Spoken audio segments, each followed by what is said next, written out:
Photoshop CS6 এর সবথেকে গুরুত্বপূর্ণ এবং মজার একটি টুল ফ্রি ট্রান্সফর্ম টুল।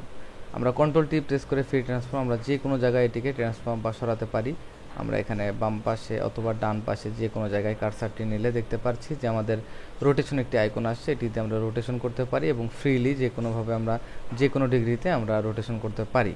সেক্ষেত্রে আমরা উপরে দেখতে পাচ্ছি আমাদের একটি ভ্যালু, আমরা এখানে যদি 45 প্রেস করি তাহলে 45 ডিগ্রি, এখান থেকে রিয়েল টাইম 90 ডিগ্রি এবং 180 ডিগ্রিতে আমরা পুরো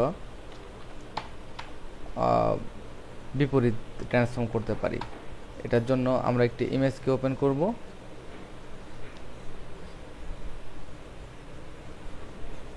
এই ইমেজটিকে ওপেন করার পর আমরা কন্ট্রোল জে দিয়ে নতুন একটি লেয়ার এবং কন্ট্রোল টি দিলে দেখতে পাচ্ছি ফ্রি ট্রান্সফর্ম টুল, এবং আমরা পূর্বের মতোই দেখতে পাচ্ছি, একটু জায়গা বাড়িয়ে দেখি আমরা এটিকে ট্রান্সফর্ম করতে পারছি। এবং আমরা এখানে দেখতে পাচ্ছি যে রোটেশন এখানে একটা ভ্যালু, আমরা এখানে 30 ডিগ্রি অথবা 45 ডিগ্রি অথবা 90 ডিগ্রি ম্যানুয়ালি টাইপ করতে পারি।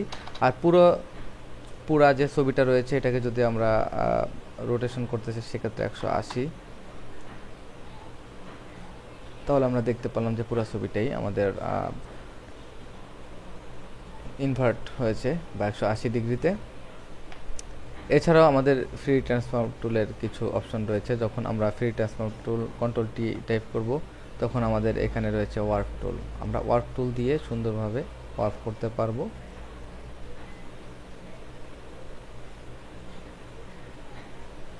এবং আমরা যদি এটিকে অ্যাপ্লাই করতে চাই অবশ্যই আমরা এন্টার প্রেস করব, আর যদি আমরা এটিকে ওয়ার্প করার পর অ্যাপ্লাই করতে না চাই সেক্ষেত্রে আমরা এসকেপ কি চাপলে হবে। এভাবে আমরা ফ্রি ট্রান্সফর্ম করতে পারি এবং ট্রান্সফর্মের কিছু অ্যাডভান্স কিছু মোড রয়েছে, এই মোডগুলো আমি নিয়ে নেক্সট ক্লিপে আলোচনা করছি। ধন্যবাদ।